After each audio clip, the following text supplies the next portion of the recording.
ओम नमो भगवते वासुदेवाय नमः। हरे कृष्णा हरे राधा। हिंदू धर्म में एकादशी का व्रत विशेष स्थान है और जब बात पुत्रदा एकादशी की हो तो इसका महत्व और भी बढ़ जाता है। इस व्रत को साल में 2 बार रखा जाता है, पहली बार श्रावण मास में और दूसरी बार पौष मास में। श्रावण मास में पड़ने वाली पुत्रदा एकादशी का व्रत इस बार अगस्त के महीने में रखा जाएगा, जबकि पौष मास की पुत्रदा एकादशी का व्रत इस बार 31 दिसंबर दिन बुधवार को रखा जाएगा। पुत्रदा एकादशी जो कि पौष मास में भी पड़ती है, दिसंबर या जनवरी में आती है, और श्रावण मास की पुत्रदा एकादशी को पवित्रोपन्ना एकादशी भी कहा जाता है। इस दिन विशेष रूप से भगवान विष्णु की पूजा का विधान है।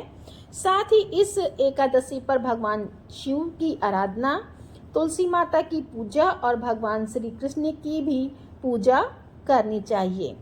जो श्रद्धालु इस दिन पूरी श्रद्धा के साथ नियम पूर्वक व्रत रखते हैं, दशमी से लेकर द्वादशी तक नियमों का पालन करते हैं, अगर उन्हें संतान सुख की कामना है तो उन्हें संतान सुख की प्राप्ति होती है। पारिवारिक जीवन में खुशियां चाहते हो या जीवन के कष्टों से मुक्ति पाना चाहते हो तो उनकी कामना की पूर्ति होती है, और यह व्रत विशेष रूप से उन दंपतियों के लिए अत्यंत फलदायी माना जाता है जो कि संतान प्राप्ति की कामना रखते हैं। शास्त्रों में वर्णन मिलता है कि ना करोति विधानेन पवित्रोपणम तु यह तस्य सावस्त्री पूजा निष्फलाम मुनि सत्तम, अर्थात हे मुनि श्रेष्ठ, जो मनुष्य विधान पूर्वक श्री प्रभु को अर्थात पवित्र नहीं धराता है तो उसकी वार्षिकी सेवा निष्फल हो जाती है। पवित्र उत्पन्ना एकादशी के दिन श्री कृष्ण बलराम मंदिर में विशेष श्रद्धा के साथ पूजा पाठ की जाती है। मंदिर के देवता श्री श्री राधा श्याम सुंदर, श्री कृष्ण बलराम और गौरा निताई को पवित्र धागों से बनी पवित्र मालाओं से सजाया जाता है और 360 तार वाले धागे को केसर में रंग के पवित्री के रूप में लड्डू गोपाल जी को भी अर्पण किया जाता है। इस बार एकादशी तिथि प्रारंभ हो रही है 4 अगस्त दिन सोमवार को सुबह 11:42 से। इससे पहले तक दशमी तिथि रहेगी और एकादशी तिथि 5 अगस्त मंगलवार को दोपहर 1:12 पर समाप्त होगी। इसके बाद से द्वादशी तिथि लग जाएगी, क्योंकि 5 अगस्त मंगलवार को एकादशी और द्वादशी दोनों ही हैं, तो ऐसे में 5 अगस्त मंगलवार को ही पुत्रदा एकादशी का व्रत रखा जाएगा और यही एकादशी सबसे शुद्ध एकादशी मानी जाएगी। ध्यान रखिएगा, सोमवार के दिन एकादशी का व्रत नहीं है, बल्कि मंगलवार के दिन ही एकादशी का व्रत रहेगा। और सबसे शुभ बात, इस दिन सावन का आखिरी मंगला गौरी व्रत भी रहेगा। मंगलवार के दिन ब्रह्म मुहूर्त सुबह 4:27 से 5:15 तक रहेगा। सूर्योदय सुबह 6:03 पर होगा और सूर्यास्त होगा शाम 7:02 पर। प्रातःकाल पूजा मुहूर्त रहेगा सुबह 4:41 से 5:45 तक।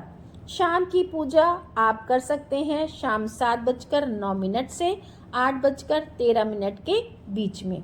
और इस दिन अब बात करते हैं द्वादशी तिथि की, तो 5 अगस्त मंगलवार को दोपहर 1:13 से द्वादशी तिथि प्रारंभ हो जाएगी और इसी के साथ प्रारंभ हो जाएगा हरिवासर का समय।